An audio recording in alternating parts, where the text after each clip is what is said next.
You picked up Tre Tucker off waivers. Do you definitely start him this week? Should we start Quinshon Judkins and Jordan Mason every week now? Is J.K. Dobbins losing his job? And did we just witness the death of the Bengals offense? It's week 4, and we're answering all those questions and much more on an all-new Draft Sharks podcast right now.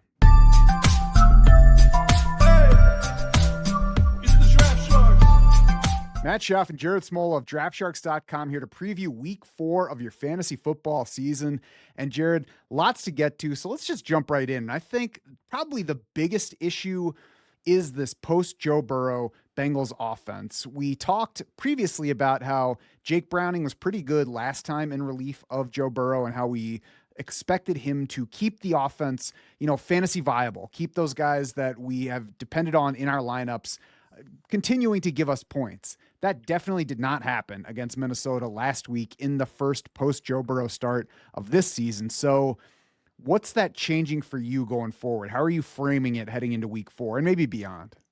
Tough to feel good about this offense after what we saw in Minnesota. I do think this, we talked about this with Miami back in week 1, like after they're done. And we just said it's not going to be that bad every week, right? It's the NFL, funky things happen. We talked about that being a tough spot for Jake Browning going on the road to Minnesota against a tough Brian Flores defense. Obviously did not expect it to be that bad. So definitely, I think adjusting that, we've had 7-game stretch from Browning. That was like pretty good. Now we had this one total dud. So we got to start to adjust. There's obviously more downside here than I thought was possible. The issue in the short term for the Bengals is the schedule really does not get any easier in these next 3 weeks. At Denver this week versus Detroit, and then at Green Bay. I could see some more ugly performances from this offense during that stretch. I do think, though, that, especially Jamar Chase could be a buy as we get, to the end of that tough 3-game stretch. Because after that, the schedule gets quite a bit better. It's Steelers, Jets, and Bears before the Week 10 bye. So I think there could be some more short-term pain here for your Bengals. But I do expect it to get better as Browning settles in and as this schedule gets a bit easier. Yeah, Jake Browning saw the second highest pressure rate in the league last week, 56.7% of his dropbacks, according to the Pro Football Focus numbers. That trailed only Geno Smith. Of course, he had a rough game until he fell way behind, and then he and Tre Tucker went to work in garbage time. 17 of Jake Browning's 30 dropbacks found him pressured. He still completed 70% of his throws, but could really only get short stuff going. We saw 4.8 intended air yards per attempt, 2.9 air yards per completion, 2.1 completed air yards per pass attempt.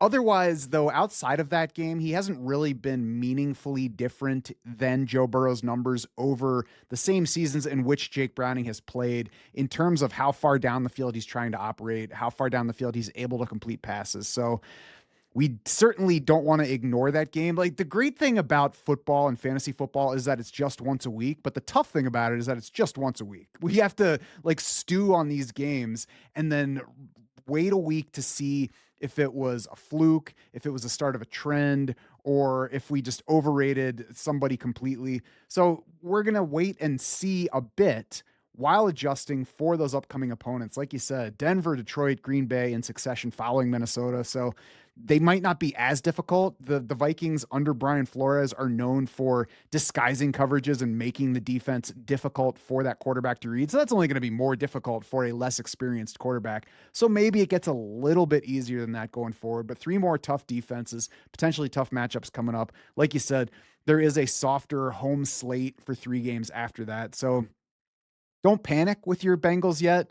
But, somebody like T. Higgins is not a must weekly start at this point. Chase Brown is certainly not a must weekly start. Although, while I'm talking about Chase Brown, I do want to highlight that his target share looked up last week. We highlighted him as a trade target heading into that game. And one of the key reasons was the last time Jake Browning played, he was good for running back targets. That bared out for Chase Brown, even in that ugly game against Minnesota. Not big numbers, 4 catches, 17 yards, but 5 targets in that game, nearly doubled his season total. Of course, didn't get anything going on the ground. So, we'll see where Chase Brown and the offense go, but at least that one area gives some hope in PPR lineups. Yeah, the targets for Brown were nice. The rushing was not nice, 10 carries for 3 yards. He's at 2.0 yards per carry on the season now. So my worry with Chase Brown is he so ineffective on the ground that he starts losing some work to Tosh Brooks? if Brown can hold off Brooks during this 3-game stretch, he's another guy who, could be a buy once we get past this, these tough slate of opponents. Because as of now, he's still dominating backfield work. Samaje Perine is hurt now, so Brown should continue to, play plenty in the passing game. So he's a guy I'm sort of in wait and see on mode. I see a path for him to, maybe still be useful over the second half of the season. But I'm worried he's just been so bad that he might start losing work. I'd still be a little surprised if Taj Brooks just gets work. I think that it's an overall problem, but we also talked earlier this year. I don't think Chase Brown is that good a player. I think he's kind of benefited from the situation and maybe been over trusted. So we'll see where that goes. Any other guys that we need to talk about from this Bengals offense before we move on? I'm definitely worried about T. Higgins. We talked about that last week, how his target share was down with Browning over those 7 games in 2023. He saw just 2 targets in that game last week, 7% target share. So worried about T. Higgins. I mean, Jamar Chase, 5 catches, 50 yards. That's like the ultimate floor in that type of game. Like, we can live with that. He still led the team in targets. Again, I think Chase is going to be okay. And he's the guy I would be most looking to buy if he does that. He's going to get a lot of Pat Surtain on Monday night in that Broncos game.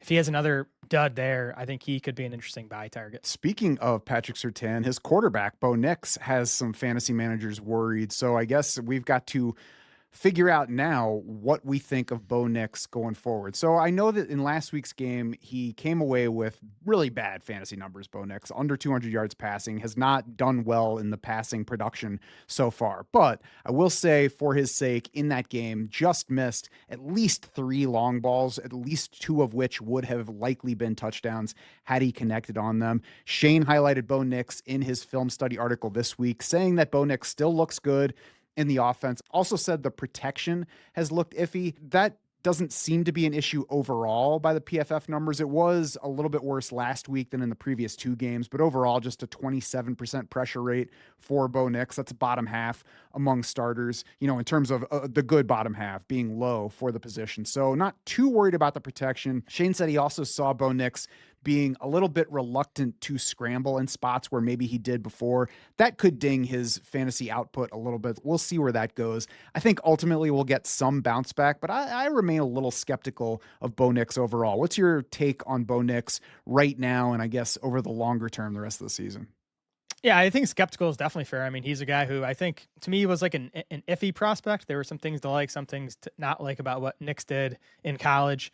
He was pretty bad for the first half of last season, was really good over the second half. So we have like 1 half of a good season from Bo Nix. And the passing stuff has undoubtedly not been good this year, at least in terms of the production. He's at 178 passing yards per game, 5.6 yards per pass attempt, and he's dead last in PFF passing grade right now.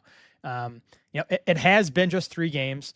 2 of those games against the Colts and Chargers, those are top 8 pass defenses based on the rankings I've been putting together, just looking at a few different pass defense metrics. The Colts and Chargers are both top 8 in pass defense. So the schedule's been pretty tough. I do like that Shane liked the tape last week. I like that Bo Nix is still running, even if he's not scrambling as much. He's still 5th among quarterbacks in carries and 13th in rushing yards through 3 weeks. So I think there's still a chance for a rebound here. And really, this Monday night game against the Bengals is a perfect spot for it. The Bengals are the 10th best quarterback matchup per our adjusted fantasy points allowed numbers. The Broncos have the 5th highest implied total of the week. They're at home for this game. So it's a bounce back spot for Nix. If he disappoints again as a passer this week, I think it'll really be time to worry.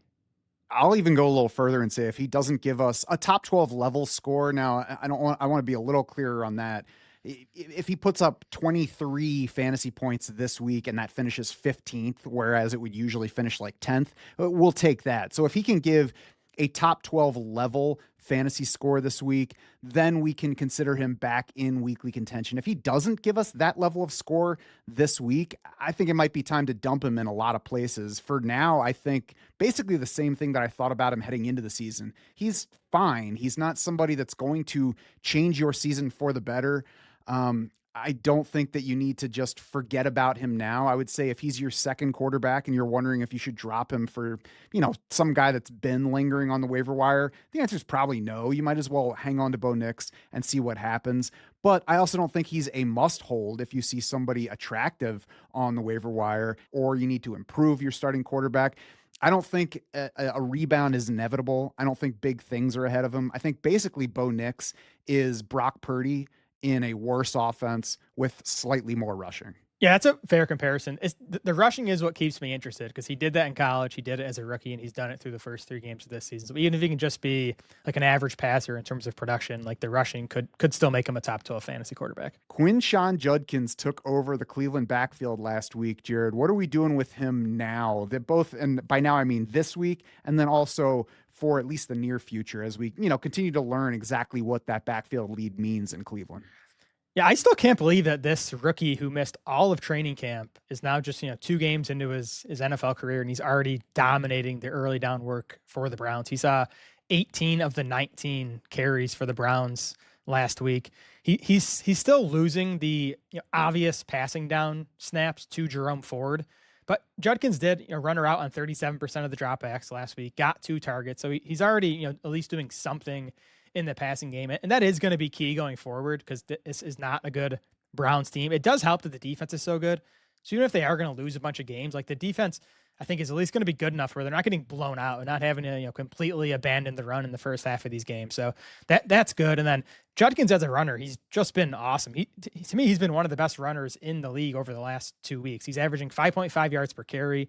He's 4th in rush yards over expected per attempt. He's 1st in yards after contact per attempt. That's both out of 48 qualifying running backs. So no reason for the Browns to go away from him as a runner. And again, if you can just add a bit more passing game usage, I think, you're kind of looking at a every week RB2. And I'll say that for a running back, learning the running part as a rookie runner is relatively easy. Obviously, there's a challenge to learning anything in the NFL, and then carrying it out certainly takes a special kind of athlete, but learning the running part is pretty easy. You take the ball, you try to go to the hole that they designed the play to go through, you adjust from there if you need to.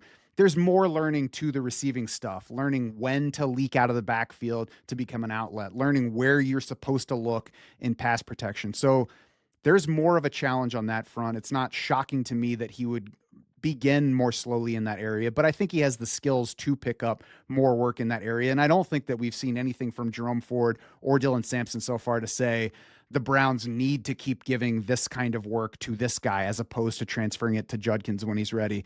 As far as right now, I would view Quinshon Judkins as basically like David Montgomery, but with no Jahmyr Gibbs in his backfield. And by that, I mean, we'll knock him down for some matchups that look like they're headed for negative game script for the Browns. Of course, we would have considered the Green Bay game that last week. So I guess what I want to say is let's not let his really good performance in that one necessarily make us think, oh, he's just matchup proof and we're playing him everywhere. I think we should still ding Judkins at least a little bit for negative matchups that are likely to find the Browns trailing and thus maybe take him off the field for more passing situations. But when I say David Montgomery, I'm thinking the floor is basically the bottom of the top 24. I would probably not put Judkins below that level for now until he proves that I should. Yeah, we'll get a good test of those negative matchups this week because they are on the road against Detroit, who just played Derrick Henry pretty well in that Monday night game. It's definitely a game that could get away from them. So a good test to maybe see how low Judkins' floor is, and hopefully if the Browns do fall behind, we see Judkins staying involved at least a bit in the passing game. The more difficult question and maybe less clear answer is who's the handcuff here? I mean, we're not advocating for necessarily handcuffing Judkins or any running back, but for anybody who's interested in a handcuff, Jared, is there one or the other of the backups that you're interested in here? This is not a backfield I'd be looking to handcuff outside of leagues with deep benches where basically every handcuff is rostered. It would still be Dylan Sampson for me though, and that's just based on what we saw in week 1 when Sampson had 12 carries and 8 targets. Jerome Ford had 6 carries and 1 target in that game. I know Ford's been playing more lately. That's just how these things work. Right? Like he's the passing down back. He's going to still get those snaps and opportunities. But I think if Judkins missed time, and we should still say too that there's still at least some chance Judkins is suspended at some point this season for the issues he had in the summer. So if that does happen, I do think Sampson would be the better fantasy bet. Yeah, if I had to pick between them, I would lean Sampson for those reasons, but it is worth noting that Ford has played more snaps than Dylan Sampson in every game this season. So I think it would be split. Really not interested in either of them. If I need to pick somebody else up, I'm fine dumping either of these Browns running backs. I don't think either one's really going to make a big difference going forward. And I would also be surprised if the NFL actually handed down some kind of disciplined Judkins this year based on the timeline that they tend to work with in these situations. Jaylen Warren got highlighted in your usage takeaways article this week, Jared. What did you have to say about him? What'd you see in week 3? Jaylen Warren was a workhorse in week 3. He set career highs in all sorts of categories. Snap rate at 78%. 18 carries last week were a career high for Jaylen Warren. 24 total opportunities. That's carries plus targets. And Warren has been the Steelers' early down back all year. The difference in this game was he took over as the primary passing down back as well, taking that stuff from Kenneth Gainwell. I know if you started Warren, he didn't give you a big fantasy game, and you're annoyed because Kenneth Gainwell vultured that TD last week. But Warren has outcarried Gainwell. Even last week, he outcarried Gainwell 2-1 inside the 5-yard line. For the season, it's 4 carries for Warren to 2 for Kenny Gainwell inside the 5-yard line. So Jaylen Warren is also the team's primary goal line back. So he has everything right now. Like he has the role of a borderline RB1, really. Now the efficiency's been bad. I still have some concerns about that going forward. But as long as he's getting this type of usage, he's a pretty easy weekly start as at least a running back 2. And I think there's upside into running back 1 territory just because of all these touches he's getting. As I was going to write the weekly trade targets article yesterday, I was about to start writing up Jaylen Warren, and then I checked the running back rankings, and I was like, oh, I didn't even realize that Jaylen Warren's sitting at RB 14 in PPR points right now. And it's probably because he hasn't had a big week. He's just had 3 good weeks. He's getting receptions. He's scored a touchdown here and there. So he's doing what he has needed to do. And, he's doing what we were hoping he was going to do in this backfield so far. So I'm pleased with it. It's not that I don't think he's a buy. It's just that I wonder if maybe the people who have Jaylen Warren are more aware of how he has been producing so far. And they're like, no, I'm not giving you Jaylen Warren because he's giving me the points I want. So you can look into him this week. I wouldn't be surprised if that person's not selling him, but maybe they're like me and they're like, oh yeah, he's been fine. And they don't realize just how fine he has been or what kind of work he got over the past couple of weeks, and especially saw the boost that Jared got last week. So if you have Jaylen Warren, smile. If you don't have him, think about getting him. Jordan Mason, if you started him last week in the first game after Aaron Jones went down, and I know a lot of fantasy managers did, you got what you were hoping for. 16 carries, 116 yards, 2 touchdowns in a plus matchup with the Bengals. What we didn't get was anything in the passing game, Jared. So what do we do with that? Is Jordan Mason just a godsend and we enjoy it, or is there something else? I mean, you enjoy it. I could see a sell case on him because Aaron Jones will be back at some point and probably works his way back into this mix a little bit. But to me, if you have Jordan Mason, you have a top 15 running back for at least the next 3 games when Aaron Jones is going to be out on IR. Mason did that last week without barely playing at all in the fourth quarter of that blowout win. If you just look at the first 3 quarters, he played 76% of the Vikings snaps, got 76% of the team's carries, and also ran a route on 64% of the pass plays. I know he didn't catch a ball in that game, and he's not going to be a big producer in the passing game. I don't think he's just never been that. But a running back getting that type of route rate is going to catch some balls. So he's not going to be a 0 in the passing game. The rushing volume's still going to be there. He gets a good matchup this week against the Steelers, who are the 4th best running back matchup according to our adjusted fantasy points allowed. So to me, with Mason, unless you're deep at running back, and very few teams are, I would just hang on to him and enjoy this production at least over the next 3 games. He's the kind of guy that I would go ahead and try to sell very high on. And by that, I mean, I'll put some offers out there. I put the kind of offers out there where I'm like, this person's never going to accept this. And if they do, awesome. And if they don't, like, all right, I'll stick with Jordan Mason. I drafted him in like the 9th round. Whatever I get from him is gravy beyond what I was expecting. So that's how I would treat him over the next few weeks, at least, especially before Aaron Jones gets back. And the reason that I wouldn't even consider Aaron Jones's return to be like this line by which I need to sell Jordan Mason, if we get several more good weeks, there's no reason that he wouldn't just continue leading the rushing beyond that.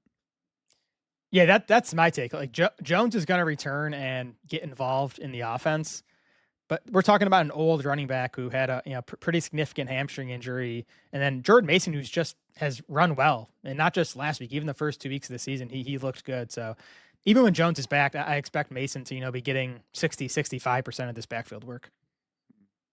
Yeah, we'll have to see about the percentages, but yeah, there's certainly the potential for that. There's always the potential that Aaron Jones comes back from the hamstring, tweaks it again. Those are annoying injuries. So we'll watch that whole situation. Enjoy Jordan Mason for now. Consider your options. J.K. Dobbins, Jared, if we look at the numbers, his carries have dipped each of the past 2 weeks. That's generally alarming for a running back, but last week actually found him getting a boost in playing time, 67% snap share against the Chargers, which is a season high through 3 games. Of course, that's the team that had him last year and decided not to re-sign him for worthwhile money in the offseason. We look past the dip in carries, we see the rise in playing time, and it came at the expense of Tyler Bidet. And I think it's also worth noting that RJ Harvey, the rookie, did not get any increase in snaps. You would think if somebody just told you Tyler Bidet was not in the week 3 game plan, you'd be like, all right, sweet. I guess RJ Harvey's picking it up. Nope. It all went to J.K. Dobbins. So what are we doing with Dobbins in this backfield now? Yeah, and this is a great example of why we look at playing time and like carry shares and not just, raw carries. Because even if it looks like Dobbins is, trending down in terms of raw carries, he's actually trending up in terms of usage. And I think he gained fantasy value based on what we saw last week. Taking all that passing down work from Day, I think it is big for him. And Dobbins he's just been really good.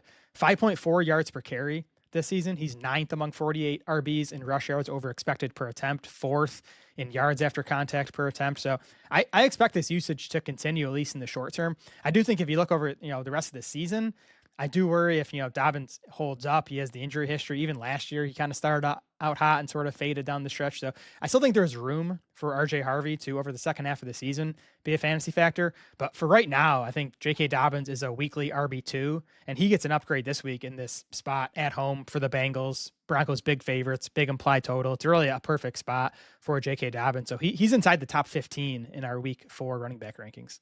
Where he has not produced either this year or for his career really relative to the rushing is as a receiver. That's continued.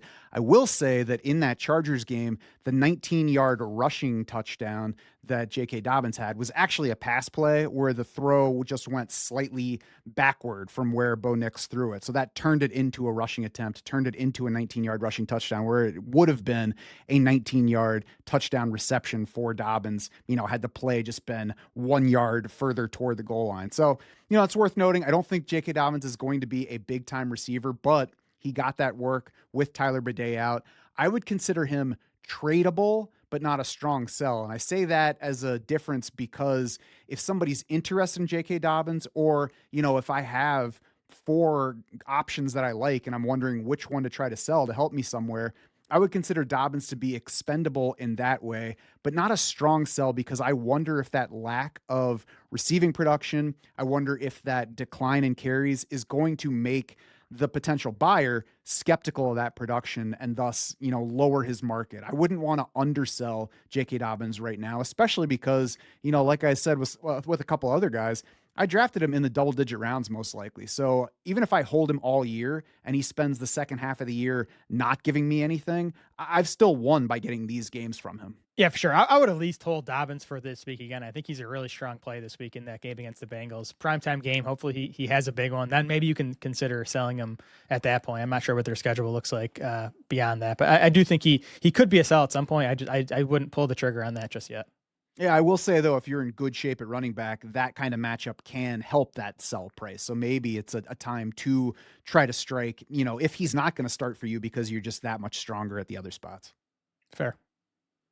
Cam Skattebo is coming off a strong game. 10 carries, 60 yards and a touchdown, 6 catches, 61 yards on 8 targets in that game where the Giants otherwise did absolutely nothing on offense. So what do we do now? We just go ahead and start him this week?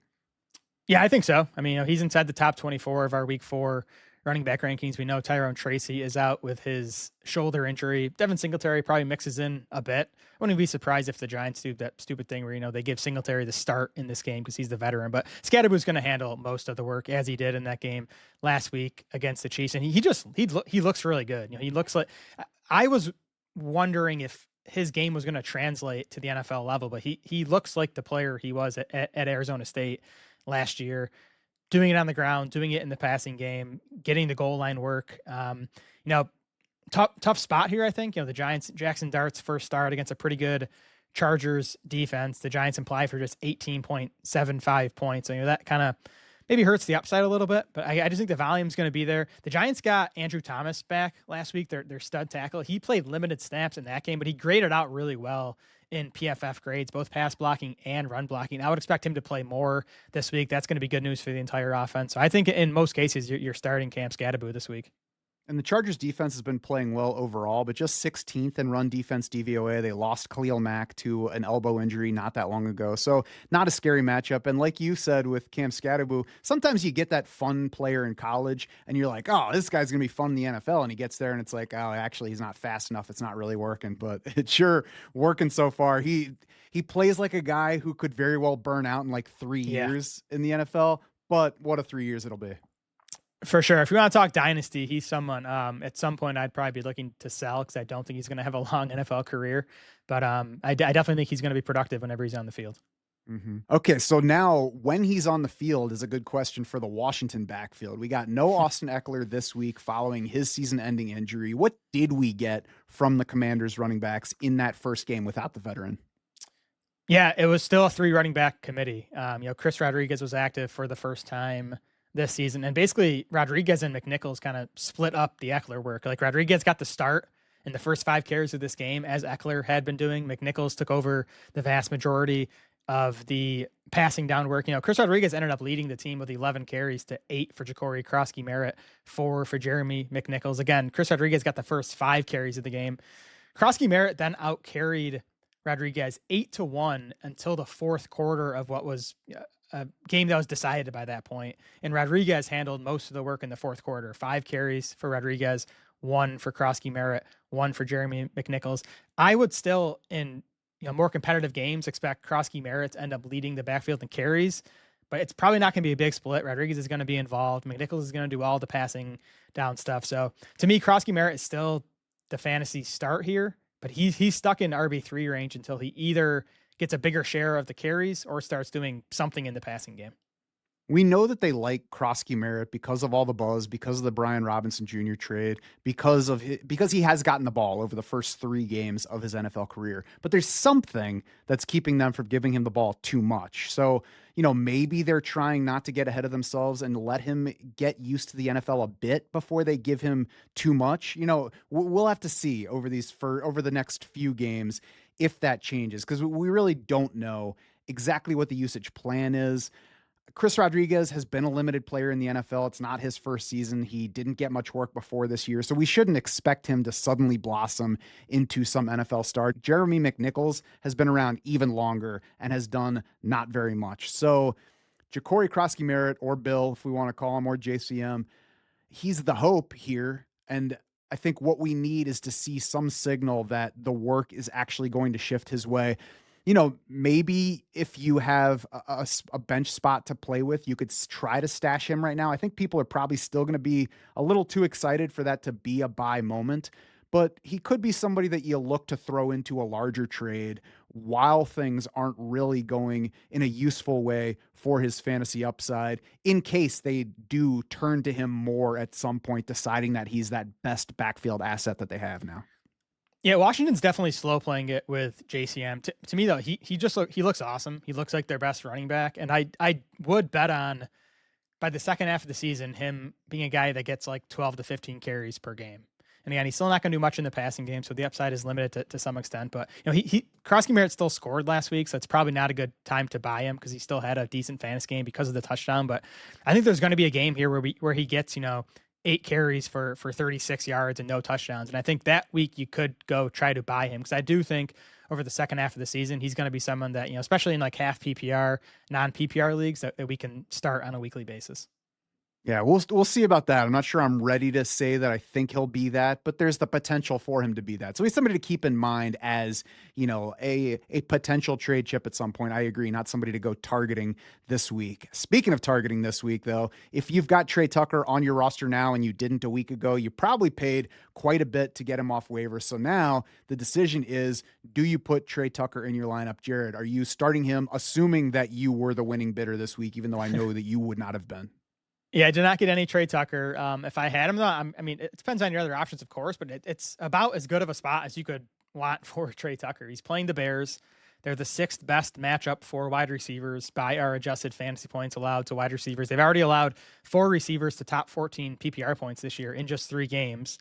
And as we talked about on the waiver podcast, I do think Tucker's fantasy value is tied to the health of Brock Bowers in that knee. Now, Bowers was a full participant in Wednesday's practice. That was his first full practice since the knee injury in week 1. But Pete Carroll also said that Brock Bowers is still going to be wearing a knee brace for a couple more weeks. So I think he's still not at 100%. That should help Tucker's targets. And so I do think, again, factor Bowers' health, the matchup, it's a good spot for Tucker. I think you can definitely start him as a, low-end wide receiver 3 with upside.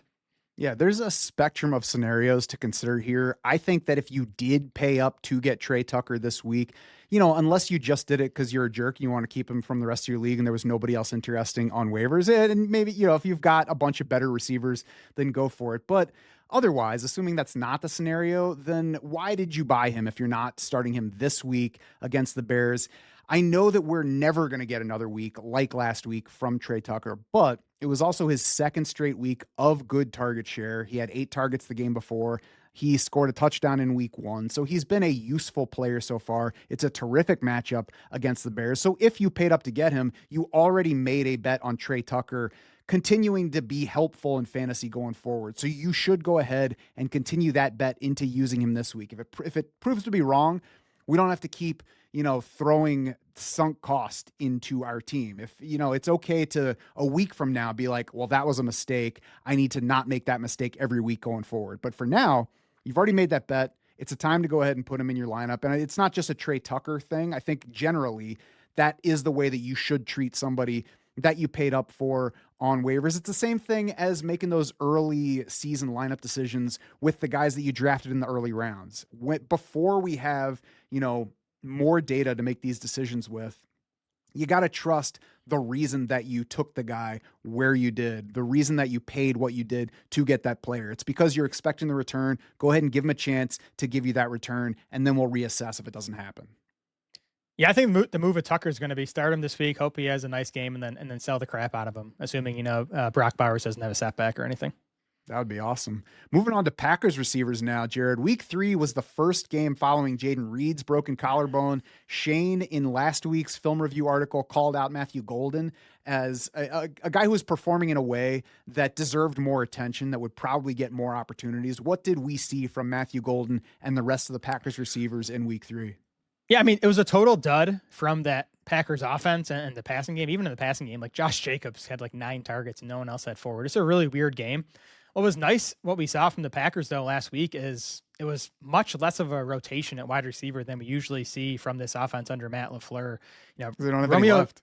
Yeah, exactly. Yeah, which is nice. Romeo Dobbs and Matthew Golden were basically full-time players. 94% of the routes for Dobbs, 84% for Golden. Dontavian Wicks was the wide receiver 3. He ran her out on 68% of pass plays. So still a number that's too low for Wicks. But in terms of Dobbs and Golden especially, to get up to 84% of the routes, he tied Wicks for the team lead among the wide receivers in targets. It was just 4. It was a low passing volume game. And Golden, again, there was a deep ball down the right sideline and went for 34 yards, but he couldn't stay in bounds. And if he does stay in bounds, it's probably a 96-yard touchdown.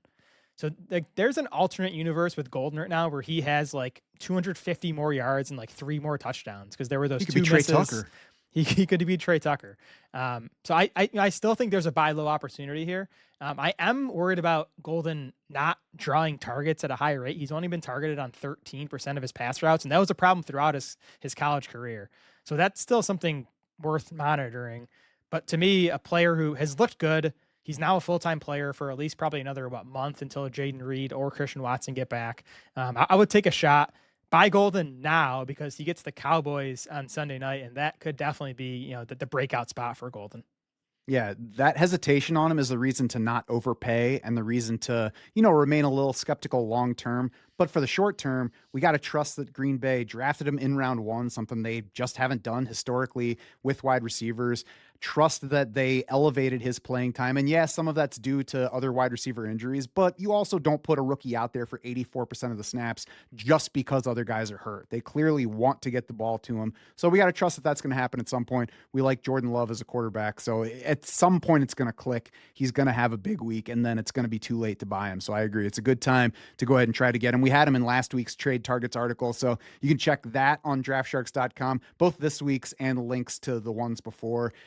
Jared, the Chargers wide receivers, I don't have to tell you, has been a group that we argue about behind the scenes pretty much every week at this point. It's only week 4, so that's not that many weeks, but it's a weekly battle at this point. And the battle is the primary one is Lad McConkey versus Keenan Allen, but having them and Quentin Johnston still be all three be heavily involved, all three be productive to some degree to this point, creates some issues for people deciding who to start. One of the most searched player duos in our who to start tool for this week is Quentin Johnston versus Keenan Allen. So how are you ordering the Chargers wide receivers this week and longer term?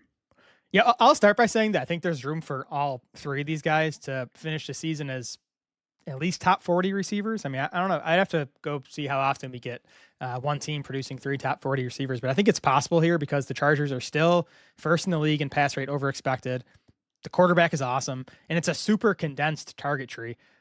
Keenan Allen, Quentin Johnston, and Lad McConkey have accounted for 67% of the Chargers' targets so far, and that's a number I think they can keep up if all these guys stay healthy. So I think they can all be good. To me, it's still, I would bet on Lad McConkey scoring the most fantasy points among these three over the rest of the season. I know so far, the numbers would not support that, right? Keenan Allen's leading in targets, 26%.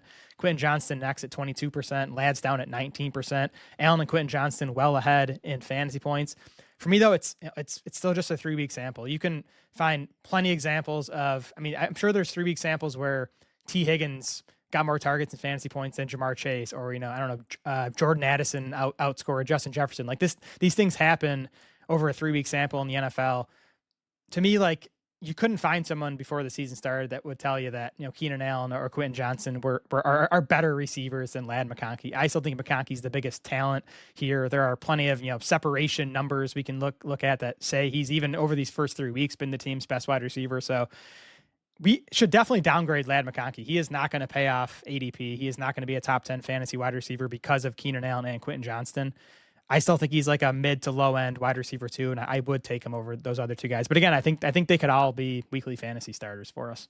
I'll agree with that last point. I think they're all useful going forward. I think where the analogy breaks down, though, is Lad McConkey is way far from being Justin Jefferson or Jamar Chase. And I point that out not just to like pick your words apart, but I think it's a key difference here versus those other player pairs. I don't think that he's a dramatically better talent than either Quentin Johnston, who was a first-round pick, or Keenan Allen, who has a long record of NFL production.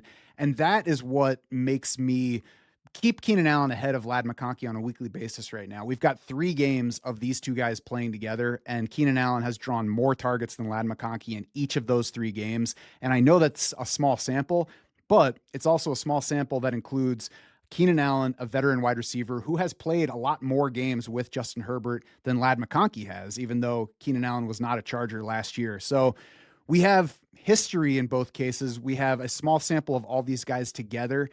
There's certainly reason to believe in all of them. I would not trade any of them straight up to get any of the other ones. I guess if you were offering me either Keenan Allen or Lad McConkey for my Quentin Johnston, I guess I would make that trade because I trust both of those guys to be more reliable week to week than I do QJ. But he's also been better this year, was better last year than he was the year before. So he has improved. I think they're all going to cannibalize each other's value to some degree. I think that we certainly might get to a point within the next couple of weeks, if Lad McConkey's production stays the way that it has been, that he's a buy. I wonder if that's the case right now. I'm not sure. I would have to see. I think it could vary league to league because there could be some people that are like, nah, he's getting the ball enough. He just hasn't gotten the touchdowns. He's had bad luck so far. He's going to start paying off for me, and I don't want to regret selling him. I think you might get some other people who be like, crap, I wasted my late second round pick. I got to get rid of this guy. So he certainly could be a buy in some cases. I don't think he's going to get anywhere close to paying off ADP, which I think is the same thing that you said as well. And as far as what order these guys finish in at the end of the year, I'm not comfortable making a bet on any ordering among these three, to be honest. I'm not even sure I would take Keenan Allen over Quentin Johnston the rest of the way. And that's less about Keenan and more about Quinton Johnston, who I'm just buying into him. He saw shadow coverage from Surtain last week and still had a strong fantasy game. And the thing about Keenan, like he's drawing targets at such a high rate, but he is well behind both Ladd and Quinton Johnston in terms of routes. Keenan Allen's basically only playing in 3 wide receiver sets, and they're running enough 3 wide receiver sets that it's not a big concern for Keenan Allen. But if you're, comparing these guys together, again, I would not be surprised at all. And Keenan, I get he's been awesome so far, but he's old, and he could definitely, kind of trail. That's why he's not playing as many second snaps half of the season. He, among the 3, is probably most likely to sort of fade over the second half. I mean, I can't say that he won't fade over the second half, but I do think that that's probably part of why he's not playing as many snaps, because he is older. So that's a good way to manage him. It's like, we don't need you out there if we're not definitely passing. So we'll give him some rest. And then when he's out there, we're going to get him the ball. And I haven't dug into who's, how the first read targets are breaking down to know whether it's specifically looking to get Keenan Allen the ball more, or if it's just that's where Justin Herbert goes and he knows that he can trust him in certain spots. But whatever the case, I think it's going to take an injury for something to significantly shift. We have some injury history with Keenan Allen. You hate to bet on or against that kind of stuff, but I don't know. I have a hard time thinking that he's just going to fade because he's in his mid-30s and he's in the second half of a football season. Yeah, and I'm not even calling Keenan Allen a sell. I just think everyone knows he's old, and people never get excited about Keenan Allen. You're not going to get fair value in a trade for him, I don't think. So he'd be a hold for me. And again, I do think I'm not even saying he's going to fade for sure. I think there's a chance that he, produces, at this, low end wide receiver 2, wide receiver 3 type level for the rest of the season. So he's a hold for me. Nothing against Keenan. Again, I think this passing game, the volume is so good. Justin Herbert's so good. It's these 3 guys and really not much else, as far as targets go. So I think all 3 of these guys can continue to produce. And great news for all of them. Giants this week, Commanders the next week, Dolphins, Colts. That's a stretch of 4 games where you should be able to start all 3 of these wide receivers. They're not all going to pay off every week, but they all could pay off in any of those 4 weeks. So I'd be scared to sit any of them that I had in my roster. Yeah, for sure. Back to Cleveland now, where David Njoku versus Harold Fannin was a primary topic the first 2 weeks. Quieted down lately, Jared. Are we starting either of these tight ends this week? What's the outlook for them beyond this? Is Harold Fannin still an exciting young player, or is this going to be a duo that we try to forget about? I mean, Harold Fannin's still an exciting young player. To have the role he has, as a day 3 rookie already is bullish for his longer term outlook. Like in Dynasty, I'm still buying Harold Fannin. For redraft this year, I think you're probably at a disadvantage at this point if you're starting either of these guys. They're both outside the top 10. I think they're both outside the top 12 in our rankings this week, and it's why it's just rare for a team to have 2 viable fantasy tight ends, especially when it's not a good offense like the Browns. These guys are just vulturing from each other. David Njoku still has led Fannin in pass routes in all 3 games. They've both seen 18 targets. Fannin's actually beating Njoku so far in expected points per game and actual points per game. I'm not sure that will continue. I think I'd still prefer Njoku rest of the season just because he is playing more. But again, I think neither guy is a good fantasy starter at this point. Yeah, if I had to choose between them for who's going to score more points the rest of the way, I would still go Njoku, but it's not something that I would make an actual bet on unless I absolutely had to, because it certainly could wind up being Fannin. And we've seen plenty of times where pass catchers as rookies end up picking up over the second half of their rookie season. So maybe we haven't even seen the good stretch from Fannin yet. And I agree with you that they're probably going to both hurt each other's fantasy upside the rest of the way this season. So not personally excited about either Browns guy, and we'll keep monitoring this situation to see if one becomes a player that we can trust in our lineups week to week, or if they're both just going to frustrate us every week. Yeah, I'll say the reason to keep these guys stashed in most cases is I do think David Njoku makes a ton of sense as a trade candidate. He could help a lot of teams that are trying to win this year. And if that happens, Njoku could become a top 12 tight end on his new team, depending on landing spot. And if Njoku left Cleveland, I think Fannin would be a top 12 tight end. I think, he'd have a chance I think he'd be a top 2 target on that team and, get enough volume to be a fantasy starter. Good point. Let's just cross our fingers and hope that trade doesn't go to Pittsburgh. You can get all your start-sit questions answered on your team intel page at draftsharks.com right now. It knows your roster. It knows your scoring system. It knows our 3D values for that particular week. It clearly displays who we would recommend starting in your specific lineup. You can also check out Jody's Stardom Situm article on draftsharks.com now. You can check my week 4 trade targets, which hit the site midday Thursday. Jared's weekly usage takeaways and matchups that matter are available just like they are every week. And Shane and Kevin have their weekly Dynasty content on the site now. No matter what format you play or what question you need answering this week, Draft Sharks is your unfair advantage. Hey!